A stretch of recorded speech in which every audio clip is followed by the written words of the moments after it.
Hello, guys. Welcome back. This is episode 21 of Ladies First. I am your host, Amber Vickers. Okay, I told myself that these shows will not run longer than an hour.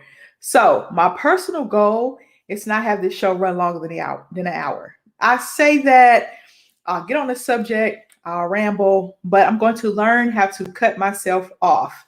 I'm really going to learn how to do that. Hello, Michael. How are you? I'm going to learn how to cut myself off. So I'm really going to work on that.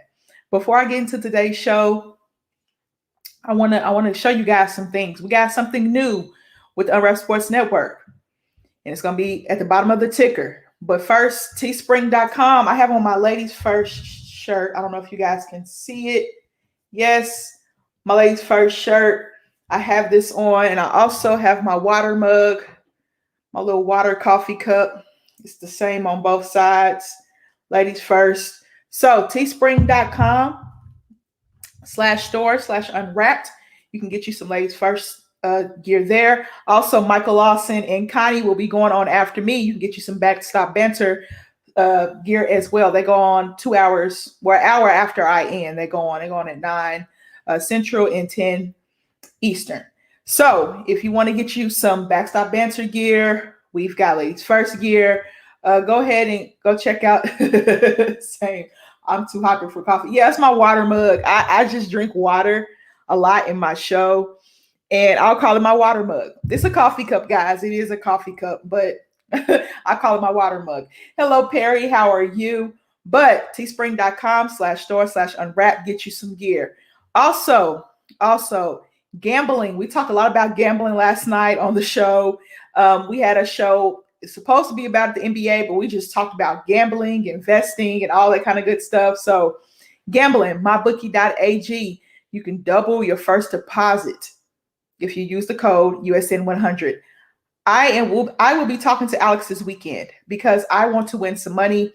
I said last night on the recap show that my personal goal is to make 4 figures this spring with gambling only, with betting only. So that's a personal goal of mine. So I am really going to get into that. Sore aching muscles, rxhemp.com. Use the code rxhemp/USN to get 10% off of your order. Now, I saved the best for last. Unwrap Sports Network is on Patreon, guys. We're on Patreon. We are on Patreon, the VIP program at patreon.com/unwrapsports. We have a $1 option, a $5 option, and a $10 option. There's a lot of goodies in that $10 option, guys. And we talk about a lot in the Discord. We talk about a lot. My Discord notifications went off crazy today. If you want to learn how to gamble, music, sports, just life in general, and you want to hang out with the Unwrap Sports Network, guys, join our Patreon. Join our Patreon VIP program at patreon.com/unwrapsports. And I'm very excited about it. I joined it.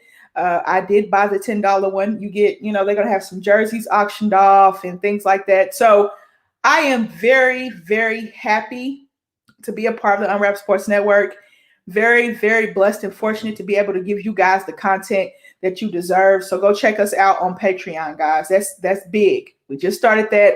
Shout out to Caleb, staying up day and night, working on the Patreon. I know others have as well, but Caleb really wants to get that going. Caleb and Corey and Connie knows a lot about it, but a lot of people from Unwrap Sports put their blood, sweat, and tears in the Patreon so we can give you guys great content. You guys can interact with us, and you guys can win some cool prizes and get some discounts on things off teespring.com/store/unwrapped. So that's great. My mom is going to join this weekend. I'm going to make sure she joins, and I will be helping her set that up. I want Moms Unwrapped.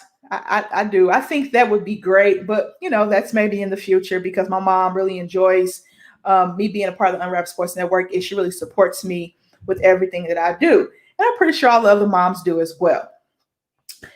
Okay, WNBA free agency. I told you guys last week that this would ramp up, and it did. I found the perfect website to give me names and transactions. This is perfect because I was on Twitter and I'm like, I can't find all of this at once. I just can't keep up with everything. But the WNBA website gave me the perfect tool, and they said, "Okay, we're going to show you who went where." We know the biggest free agent, Candace Parker, went home and playing. She's now playing for the Chicago Sky. Played for the LA Sparks for 13 years. But we've had some more movement. I'm going to try my best to pronounce these last names. Guys, don't hold it against me. I am working on my pronunciation. I'm working on being great. Okay, guys? All right. Natalie Achonwa. She played for the Indiana Fever. She is now going to Minnesota Lynx. Alicia Clark played for Seattle Storm. She just won a championship there. She's now going to the Washington Mystics. Alicia Gray is going from the Dallas Wings.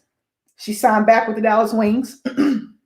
Chelsea Gray, I talked about her. She went from the LA Sparks to the Las Vegas Aces. Betjana Laney is going from the Atlanta Dream to the New York Liberty. Talked about her last week. Jantel Lavender, I love watching her play basketball at Ohio State. They're actually playing Iowa tonight.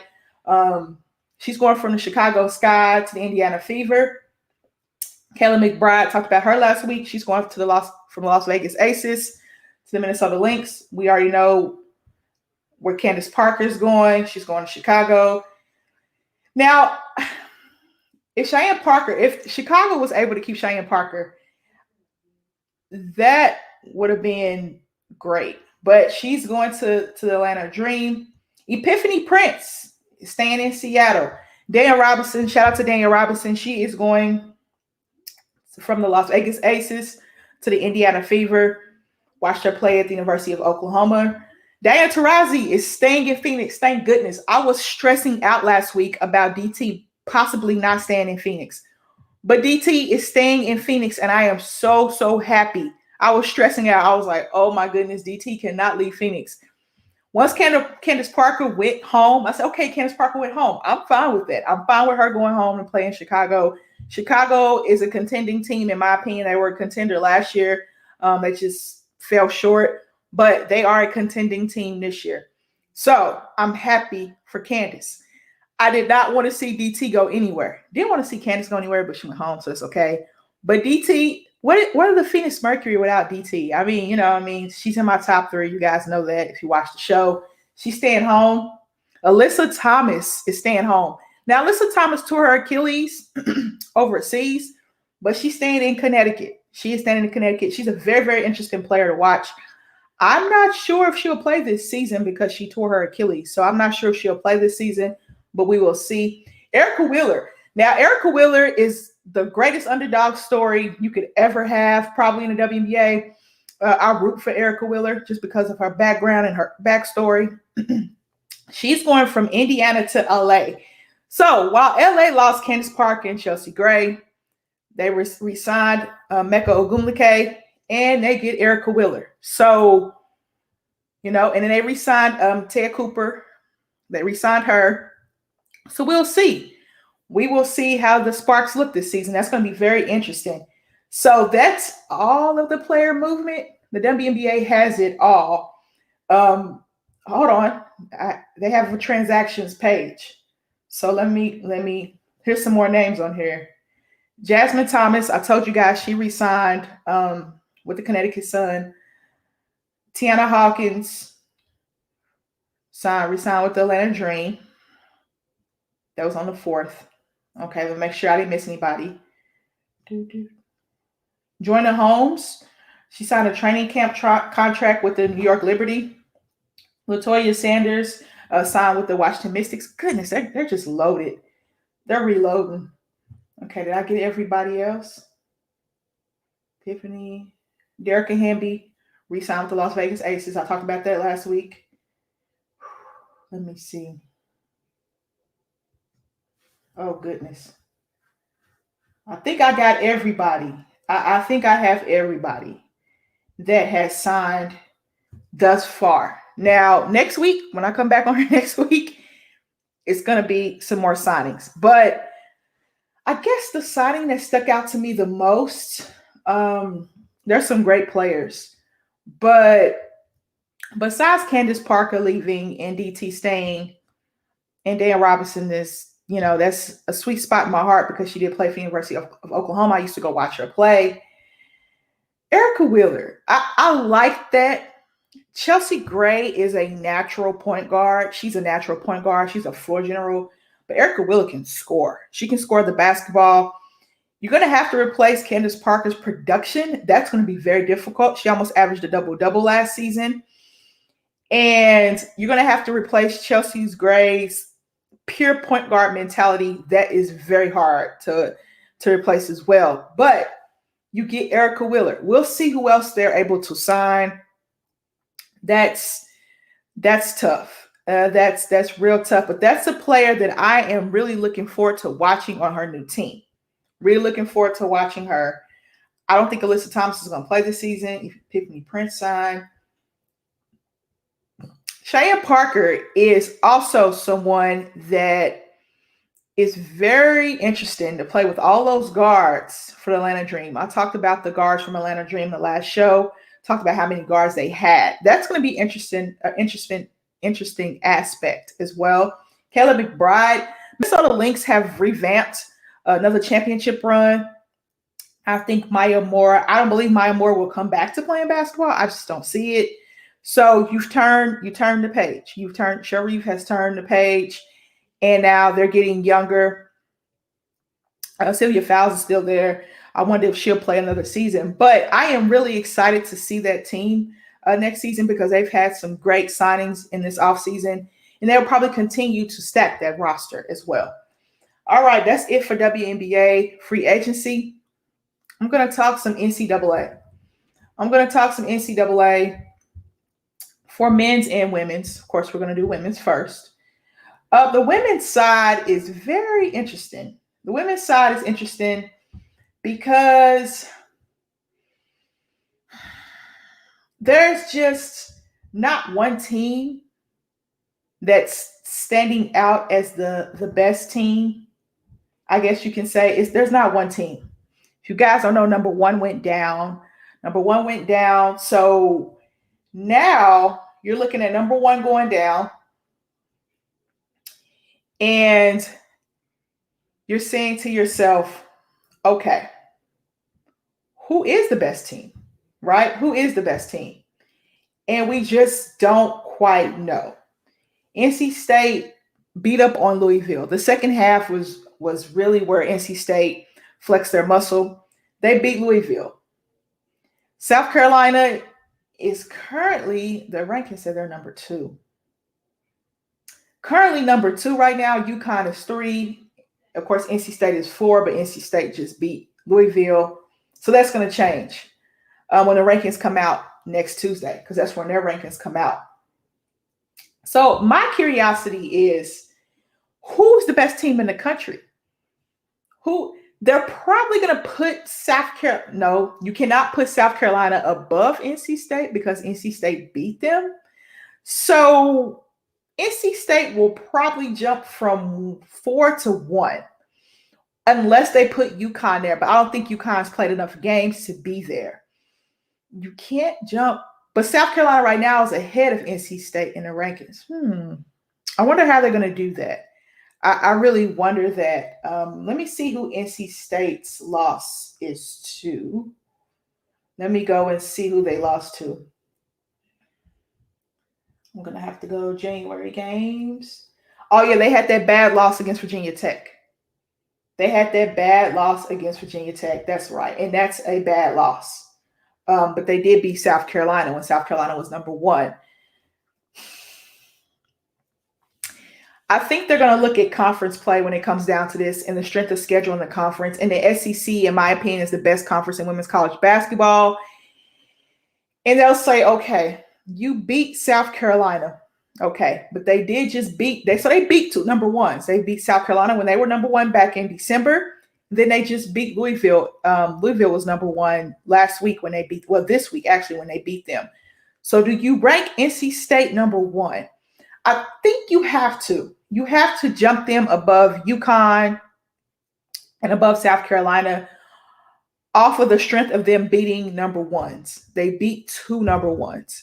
So I think you have to do that. But the coaches poll and the AP could say, okay, but the SEC is a better conference than the ACC. Can we put South Carolina number one, even though NC State beat them? But NC State's loss is worse than South Carolina's loss because South Carolina's loss is to NC State. So this is my guess. This is just a guess. When the rankings come out for women's college basketball next Tuesday, I'm going to assume, this is just an assumption, that you'll have South Carolina, UConn, NC State, or you might have South Carolina, NC State, UConn. UConn stays at 3, and Louisville drops to 4. And then 5 will be UCLA, 6 Stanford if they don't lose. So I'm going to look at the schedule, and I'm going to see how they should play this, how it should play out. Right now, Louisville's in action. Right now, South Carolina is beating up on Auburn. Louisville is in a close, tough matchup with Boston College. Baylor's playing Kansas. Arkansas is playing Missouri. Maryland beat up on Wisconsin tonight. Ohio State beat Iowa. And DePaul and Seton Hall's postponed. Minnesota, Michigan postponed. Rutgers, Indiana postponed. Mississippi State and Tennessee postponed. I wanted to see that game. LSU and Texas A&M postponed. All right, Friday. UConn's playing Marquette. UCLA is playing Washington State. Arizona's playing Oregon State. Hopefully they can play that game. Colorado's playing Stanford. All right, let's see Saturday's games. Nobody in the top 5 there. Louisville plays Notre Dame. NC State plays North Carolina. Baylor goes to Kansas State. Maryland and Michigan got postponed. Arkansas and Texas A&M play Sunday on the SEC Network at 2 o'clock. I'll be watching that. Stanford plays Utah. And UCLA plays Washington. I'm trying to see if anybody can have a slip up. Monday is the game. Monday is the game. South Carolina at UConn on Fox Sports 1 or FS1 at 6 o'clock. I'll be glued to my television. So before the Super Bowl, I'm going to watch Arkansas and A&M. If you guys don't know, my surgeon's daughter plays for Arkansas. So I've been paying attention to Arkansas. And then they have 2 great guards, in Dungy and Ramirez, 2 great guards. And then we get South Carolina, UConn on Monday night. Like that just caps off my weekend. Like that's just great. I think that's great. That's great basketball right there, ladies and gentlemen. That's great basketball. And then at the same time on ESPN2, I get Arizona and Oregon. Like, come on. I have multiple devices for a reason, guys. So I will be watching all of these games on multiple devices. Hardest worker around. Oh, thank you, Connie. I appreciate it. Don't forget, you guys, go check out Backstop Banter. They're talking baseball. They have a special guest tonight. That they're bringing on, and it should be a good one. I will be coming in and commenting. I know baseball, but not like these guys. These guys know baseball. They know it in and out. I watch baseball, understand positions. I understand rotation in the batting order, but they can go deeper than I can in baseball. I understand the basics of baseball. I understand the basics. All right. I understand the basics, but these guys really get down and gritty into it. Backstop Banter comes on 9 o'clock my time. So an hour after I get off of here, Backstop Banter comes on. Check out Connie and Michael. They also have gear on the Unwrapped Sports Network as well. They have the gear on teespring.com/store/unwrapped. You guys go check them out after this. That game on Monday, I'm excited about. 2 games on Monday I'm excited about.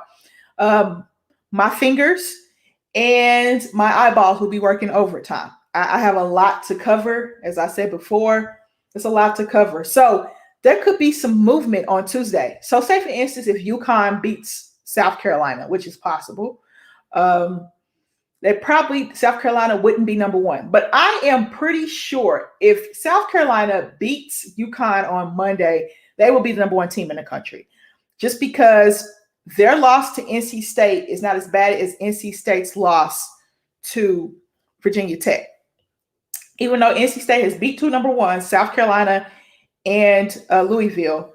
Now, if UConn beats South Carolina, I think UConn will probably be number 1.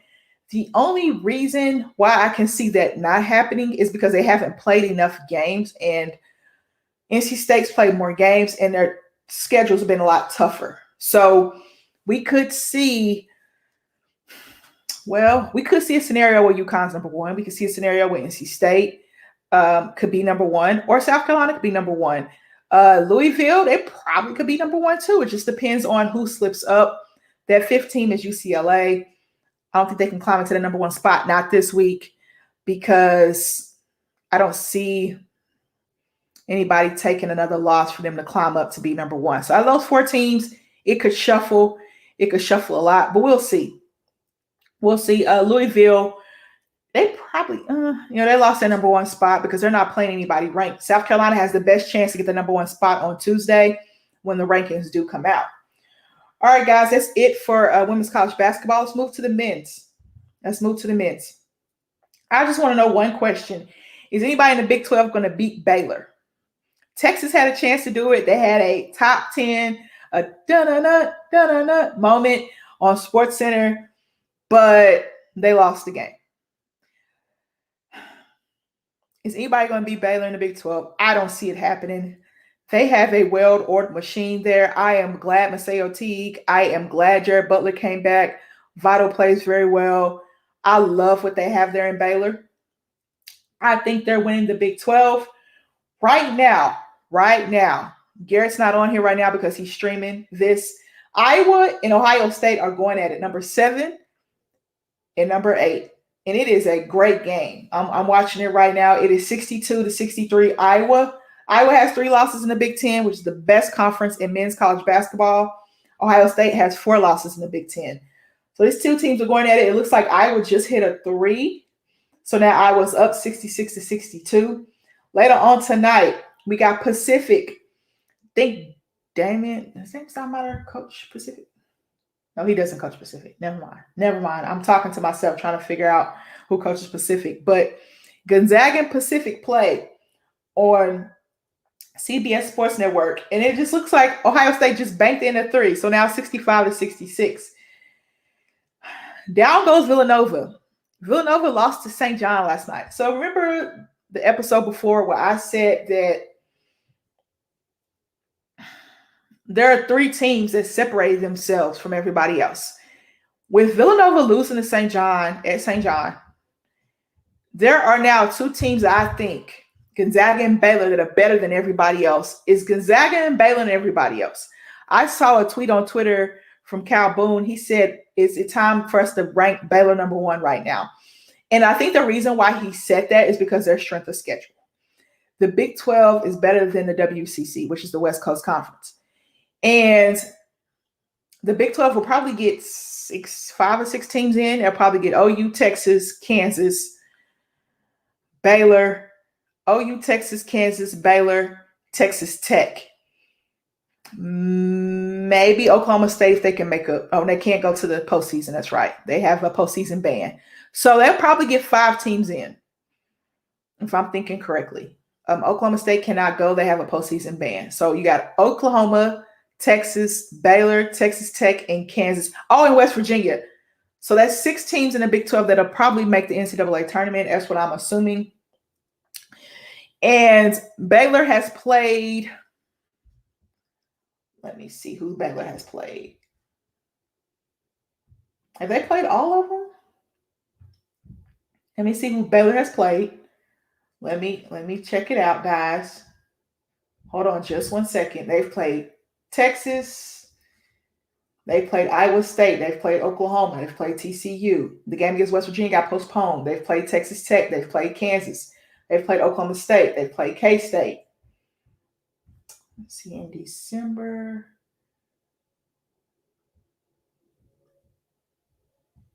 Okay. I think they've played almost every team in the Big 12.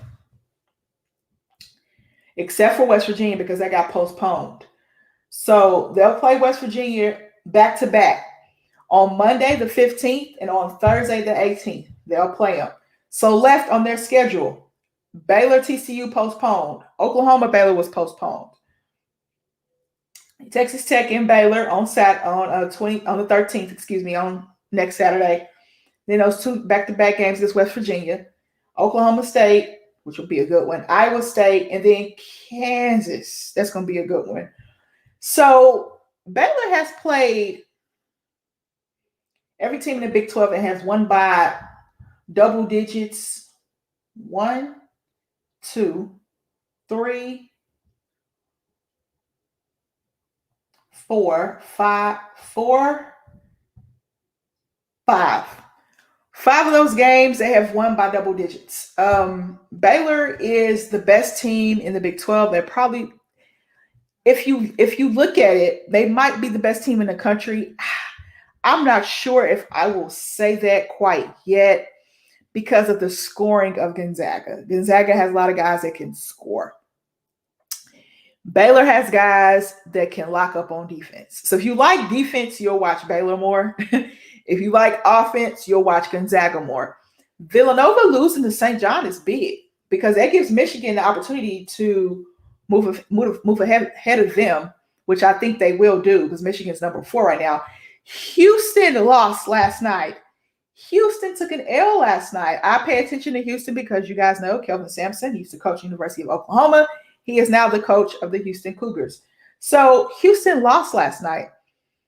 And they lost to a team that's not very good. And they're not very good at all. They lost to East Carolina. And that's a bad loss. East Carolina was 1-6 in the conference, guys. They all have these slip-up games, right? You all have these slip-up games. Houston is still 15-2, 10-2 in the conference. They'll be there, guys. They'll be there, hopefully. Florida lost to South Carolina. Bama came off that bounce-back loss against Oklahoma, and they won. They beat LSU. Virginia Tech lost to Pittsburgh. Kentucky's not making the tournament. They lost to Missouri. As I said before, Villanova and St. John's. St. John's was able to pull off their upset. Had some upsets last night. Virginia beat NC State. Georgetown upset Creighton. And, of course, Michigan and Northwestern were postponed. So this is all last night's action, guys. There have been some upsets in the men's game. And I like seeing that. I love it. On Tuesday, Maryland squeaked by Purdue. They upset Purdue. Iowa won. Ole Miss beat Tennessee by 2. Let's see who else. And that's it. Let's see on Monday. Any upsets on Monday? Texas Tech beat Oklahoma by 5. Oklahoma was without a couple of key players in that game. Oklahoma beat Alabama, which was considered an upset. Florida, this is the Big 12 SEC Challenge that happened last weekend. Florida beat West Virginia. Missouri beat TCU. Penn State beat Wisconsin. Villanova beat Seton Hall. Baylor beat Auburn. That was a part of the SEC Big 12 Challenge. Florida State got upset by Georgia Tech. Virginia Tech upset Virginia last week. Tennessee beat the brakes off of Kansas in the SEC Big 12 Challenge. UCLA won. Purdue won. They beat Minnesota. So Purdue beat Minnesota and then lost to, wait a minute, or did they not? Hold on, let me go back. Then they lost to Maryland. Okay, I was right. Then they lost to Maryland. Let's see what else. Gonzaga handled Pepperdine. Creighton handled DePaul. And Boston College and Louisville got postponed. Indiana and Michigan got postponed. I think that would have been a good game. Texas and Kentucky got postponed as well. Kentucky is 5-11. Kentucky is 5-11. And my partner on Count the Bucket is not going to be very happy with that. I know Michael, he's a Kentucky fan. He's not very happy with that either. They're just not playing well this season, and it's weird. It's weird for a John Calipari team to not be playing well right now. That's odd. On Friday, we got a bunch of small schools playing on Friday, a whole bunch of small schools playing on Friday. And then on Saturday, let's see what kind of action we got. Iowa State and Oklahoma, Alabama and Missouri. That'd be a good one. Kansas at West Virginia. That'll be a good one. Illinois at Wisconsin, Illinois. Texas goes to Oklahoma State. Oklahoma State had a tough loss against TCU. Kay Cunningham really showed up in that game down the stretch, but TCU got that bucket at the end. Let's see. Tennessee goes to Kentucky. Let's see if Tennessee can get another win. Let's see if they can get another win. They had a great win against Kansas, and then they got beat by Ole Miss. All right, on Sunday, what are they doing on Sunday? Nothing much there. On Sunday, on Monday. So Big Monday, we'll have Oklahoma State and Kansas. I'll watch that. It comes on at 8, so it comes on after the UConn game. I can watch that. The UConn South Carolina game. So that's just some men's action, guys. I really think that Baylor and Gonzaga are the best teams in the country. And I think there's a gap until I see how Michigan performs in the Big Ten. Thus far, Michigan has performed in the Big Ten. They have performed, and they only have one loss this season. But a lot of their games have been postponed. A lot of games have been postponed for Michigan.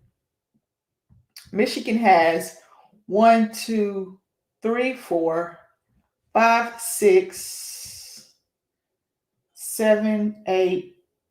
I think they have 8 wins in their conference. Let's see where they are. They're 8-1 in their conference. And like I said, the Big Ten is the best conference in college basketball. So I want to see Michigan a little bit more. I think if those games wouldn't been postponed, I think Michigan will probably be in that upper echelon of teams that are separated from everyone else. Texas got beat by Baylor, got beat by Oklahoma. The Big 12 is going to beat up on each other, just like the Big 10 is going to beat up on each other. So that makes sense. But I want to see Michigan more. I probably will be able to put Michigan in that tier because of what Michigan has done thus far, but they haven't played enough games. Give me a week or two, and I'll come back on here and I'll say, okay, Michigan's in that tier with Gonzaga and Baylor. I just think they're the best 2 teams. And then with Villanova losing to St. John, that's a bad loss. You gotta probably throw Michigan in there in those top 3, that triangle, those top 3, and then everybody else, in my opinion. But we will see. We will see as the season wanes on. Oklahoma had a great win against Alabama and lost to Texas Tech by 5. The Big 12 is going to beat up on each other. Baylor has to play West Virginia back-to-back. So not back-to-back nights, but they play them in the same week because they're making up their postponed game. TCU is coming off a high. They just beat Oklahoma State. They were supposed to play Baylor this weekend, I believe, but that game got postponed along with OU's game getting postponed as well. So there's going to be some movement and some shaking. In women's game, I don't know. In the women's game, they're kind of just, one number 1 loses, they drop. In the men's game, is Gonzaga, is Baylor. Women's game, there are 4 teams that probably could be number 1 right now. There are 4 teams. In men's game, not so much. I kind of like that in the women's game. I like that. I like that we have some top 4 that are just kind of circling around each other and kind of, moving, like chess match. You know what I mean? I like that. I love that. In the men's game, we would have got Gonzaga and Baylor, but that's when Gonzaga went on their COVID hiatus and they weren't able to play. But we were supposed to get that game, I think, in December. We were supposed to get that game, and we didn't get it. So that could have really told you, okay, who's the best team in the country? But those teams are completely different now because as the season wanes on, you played more games, your legs up underneath you, you're just going. And as an athlete, the more games you play, the better your body feels. It just feels better. Okay, let's talk some professional sports. I don't know where I want to start with professional sports. The All-Star voting. I'll talk about All-Star voting. Now, the All-Star voting, it's going like I thought it would. It's going like I thought it would because I thought that Kevin Durant and LeBron James will have the most votes. And right now, Kevin Durant has more votes than LeBron James. It does not shock me. People are excited to see Kevin Durant back and playing basketball. Now, with that being said, I think that the fan voting is a joke. I think it's a joke because people are voting Clay in, and Clay has a torn Achilles. people voted CJ McCollum in, which I don't have a problem with CJ McCollum, but CJ has a foot issue and they don't know when CJ is going to be back. So I don't necessarily like the fan voting aspect because people are making a mockery of it. I'm going to tell you guys the fan votes in order. I've retweeted a lot of stuff today. Who's making my eyes hurt? Let me go to it. Okay, here we go. I'm going to go front court 10-1. So we got Melo, Brandon Ingram, Carmelo Anthony, guys. This is in the West. When I say Melo, I mean Carmelo Anthony. Carmelo Anthony, Brandon Ingram, Christian Wood, Andrew Wiggins, Zion Williamson, Paul George, Anthony Davis, Kawhi Leonard, Nikola Jokic, and LeBron. Those are front court. Guards, we got Klay Thompson, SGA, which is Shai Gilgeous-Alexander, CJ McCollum, Chris Paul, Devin Booker, Donovan Mitchell, Ja Morant, Damian Lillard, Luka Doncic, and Steph Curry. I don't have a problem with the top 5 in there. All right, Eastern front court. Jeremy Grant, Gordon Hayward, Julius Randle, Domantas Sabonis, Bam Adebayo, Jimmy Butler, Jason Tatum, Joel Embiid, Giannis Antetokounmpo, and Kevin Durant. Kevin Durant leads all voters right now. The guards, Ben Simmons, Russell Westbrook, Derrick Rose, Colin Sexton, I like that. Trae Young, I like that too. Zach LaVine, I like that too. Jaylen Brown, I love that. I honestly think Jaylen should be higher. James Harden, Kyrie Irving, and Bradley Beal. Now, Bradley Beal went from being snubbed last year to leading all guards in the East this year. Shout out to you, Bradley Beal. He is also leading the NBA in scoring right now. So that makes a lot of sense. You guys, show Bradley Beal some love. I mean, I know we don't see the Wizards a lot, but Bradley Beal can play some basketball. Bradley Beal is one heck of a basketball player. And he should have been an all-star last year. But this is fan return. So this is fan voting. My starting 5 last week was a toss-up. I said between Luka, Dame, and Steph for the guards. I said LeBron, and I said the Joker, and I said between Paul George and Kawhi Leonard. In the East, it was hard for me in the East. I said between Bradley Beal, Jaylen Brown, Zach LaVine, and Trae Young for the guards. Front court, I had Joel Embiid, Giannis, and Kevin Durant. But they have Kyrie Irving up here. Now, when you're talking about fan voting and who they want to see in the All-Star game, Kyrie is the perfect person to watch in an All-Star game. If you want me to be technically honest, if you want to see guards that can handle the ball in an All-Star game, Kyrie, Chris Paul, and Steph is what you're going to watch because they put that ball on a string and they do all kinds of amazing things with a basketball. Trae Young is a shooter. He can shoot. Damian Lillard can shoot. Ja Morant has expanded his game. He's shooting the ball a lot better this season, but he's a high flyer. Zach LaVine is a high flyer. Zion Williamson is a high flyer. Andrew Wiggins is a high flyer. Let me think. Who else on this list? Jeremy Grant can jump. He's a high flyer. So is Russell Westbrook when he's healthy. So there's certain people on this list, when you look at them, you say, oh, I would love to watch that All-Star game because it's going to be fun to watch. Will they make it competitive? We don't know. But that game is fun to watch.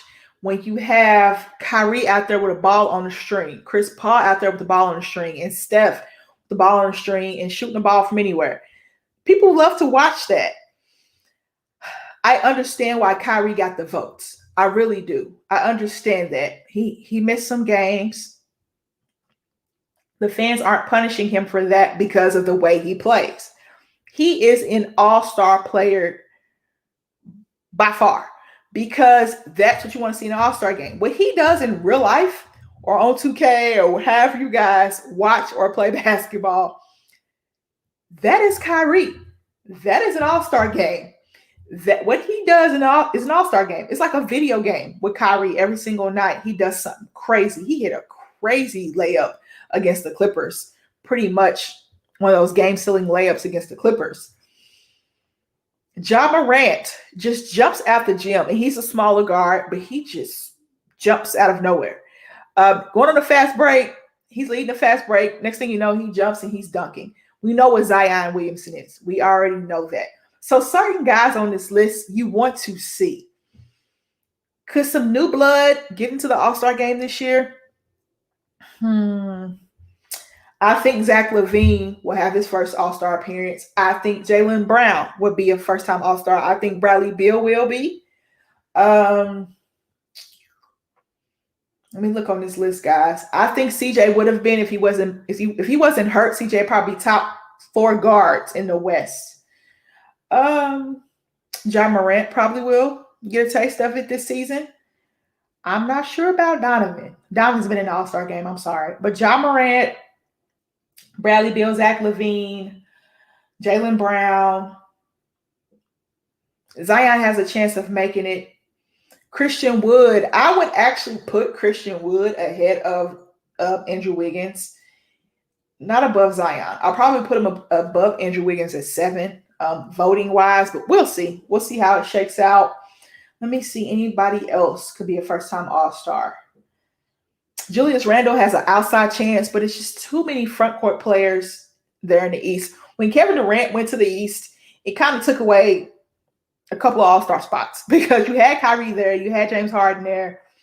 James Harden got traded. So when Kevin Durant went to the East, somebody wasn't going to make an All-Star team in the East on the front court. When James Harden got traded, a guard was not going to make it. So if you take James Harden out of it, right, Jaylen Brown would be number 3. Zach LaVine would be 4. Trae Young would be 5. Colin Sexton would be 6. I think that spot that James Harden took is probably going to be Colin Sexton's. It probably will be Colin Sexton's spot just because I could see Zach LaVine making it because he's scoring at a high clip. I can see Jaylen Brown making it because he's playing excellent for Boston right now. Bradley Beal is going to make it regardless. He leads the league in scoring. So that guard spot, I think that James Harden probably took is probably Colin Sexton. Trae Young, we know what Trae Young can do. I think it's Colin Sexton. I think that's the spot he took because when you look at it, he should be in the West. So if he was in the West, let's see if James Harden was in the West. James Harden would probably be number 3 or 4 on this list. So probably Luka, Steph, Luka, Dame, James Harden. Ja Morant probably be 5. Donovan Mitchell will probably be 6. Devin Booker will probably be 7. So I think James Harden took Colin Sexton's spot. Either Colin Sexton or Trae Young, depending on how many All-Stars we're going to have this year. Also, there will be an All-Star game. Like De'Aaron Fox said, I don't get that. But they did announce that there will be an All-Star game, and I'm not quite understanding that. But hey, if that's what they want to do, I'm not going to get in the way of money from the NBA. Also, some other NBA news. Houston could potentially move Victor Oladipo. Again, per ESPN. I don't understand that. I don't get that. I think they want more picks. They want more picks. And I'm not sure if Victor Oladipo is a part of their vision. I'm assuming that's the reason why. The NBA is a business, so who knows? We don't know why Houston would want to move Victor Oladipo. I thought he's been playing pretty decent for the Houston Rockets. They've been on a winning streak. Also, the Raptors have signed GM Bobby Webster to a multi-year contract per Shams. This was 7 hours ago. De'Aaron Fox made this statement. If I'm going to be brutally honest, I think it's stupid for the All-Star game. I don't think it's smart either. Honestly, it just doesn't make sense to me to have an All-Star game. But like I said, I don't get in the way of money, and I don't get in the way of money or business. So there you go. Also, I saw something really interesting on Twitter. Updated first coach fired odds. So this is Bets Online. So Bets Online is having who's the first coach to be fired? The odds. Ryan Saunders 2-1. Dwayne Casey 9-4. Scott Brooks 5-2. Luke Walton 4-1. Steve Clifford 6-1. Mike Budenholzer. And the Milwaukee Bucks have one of the best records in the NBA, 12-1. Terry Stotts has a lot of injuries, 16-1. James Borrego, 25-1. Lloyd Pierce, the last playing well right now, 25-1. Rick Carlisle, 33-1, and Eric Spoelstra, 33-1. What? Eric Spoelstra? After they just went to the finals in the bubble last year? What? They haven't been healthy all year either. The Dallas Mavericks haven't been healthy all season. The Portland Trailblazers haven't been healthy all season. And I don't get that. But hey, these are the odds. First coach fired odds. I thought that was hilarious when I saw that. That's funny, guys. That was hilarious. That's funny. I tapped on my own video. I'm sorry, guys. I tapped on my own video because I am on my timeline. But first coach fired odds. I'm telling you, you can bet on anything. Alex and Corey, what the heck? Can you bet on the first coach fired in the NBA? Can you bet on those odds? I think you can. If Alex and Corey say you can do it, then I believe it. If they say you can do it, I believe it. Okay, guys. Oh, also some more news. This just came out. Avery Bradley will miss 3 to 4 weeks with a strained right calf. If you guys don't know, Marcus Smart has a grade 1 strained calf, and he's going to be reevaluated in a couple of weeks. That happened on national television. He hurt his calf really bad against the Lakers. I thought it was his Achilles the way he went down, but he grabbed his calf. So thank goodness it wasn't his Achilles. But like I said, the Miami Heat haven't been healthy all season. So Avery Bradley has a strained calf. Marcus Smart has a strained calf for the Celtics. Let me see if I see any more news before we get out of here. So the NBA tells teams that they will finalize an agreement with the NBPA on All-Star Game in Atlanta next week. So the All-Star Game is going to be in Atlanta. All-Star per memo, players traveling out of market during break must stay in private accommodations, and players must return to test with teams no later than the second day prior to the team's first game following the break. So All-Star break will be March 5th through the 10th. That's the All-Star break. Interesting. Interesting. That's all I can say about that. I think it's very interesting to see that the NBA is going to have an All-Star game. I don't know if it's sponsors. I don't know where the pressure is coming from to have an All-Star game. There aren't even fans, and the fans make the All-Star game. So I have my feelings on that. I think that they should just take a break. They should just take a break. Vote for the All-Stars and get their bonuses and things like that and take a break. Like the NFL did the Pro Bowl celebration. Let them get their Pro Bowl bonuses. And the season's over pretty much for the NFL anyway, besides the Super Bowl this weekend, and just take a break. Okay, I made my Super Bowl pick on the hard count with Alex and Christian. So I'm going to make it again. I said the Tampa Bay Buccaneers by a score. The books have Kansas City 3.5 favorite. I'm going to go Tom Brady gets the 7th ring by a score, whether that be 1 to 7 points. Well, 1 to 8 points, because that's the score. Because if you score, you get 2-point conversion, that's 8. So Tampa wins between 1 to 8 points. Would I bet my mortgage payment on that? No. I wouldn't bet my mortgage payment on this game because I think it's going to be close and I think it's going to be a great game. Now, when I do my player props tomorrow with Alex, and then that's a different story. But the game itself, no. I'm just hoping and wishing and praying that Tampa Bay wins by a score. If they win by more than a score, I'll be happy about that. I wouldn't be shocked if this game went either way. I think it's going to go back and forth. I do not see a blowout. Some people kind of see a blowout. I don't see a blowout. Even the books don't have it as a blowout. The books have it as a one-score game. So I'm taking Tom Brady getting his 7th one-score game. That's it. All right, guys, that's it for today's show. I kept it underneath an hour. This show will be turned into a podcast. Yes, yes, yes. I'm turning Ladies First into a podcast, but it will start with the episodes in February. So I couldn't convert my episodes from January from YouTube to MP3 because they wanted me to download some kind of software. And I don't think I'm supposed to do that on my MacBook computer. So I just didn't do it. So I will be having these episodes as podcasts from here on out. So if you missed the live show, you can go back on YouTube and watch it, of course. But it's going to be a podcast. If you don't want to see my face, you just want to hear my beautiful voice, my Midwest accent, it will be a podcast. So I'm going to have this episode, and I think 1 or 2 more episodes posted on the podcast. It will be in the link in my bio on Twitter at simplyme_AV. And I'm going to do it through Anchor. So hopefully tomorrow I'll have all this up.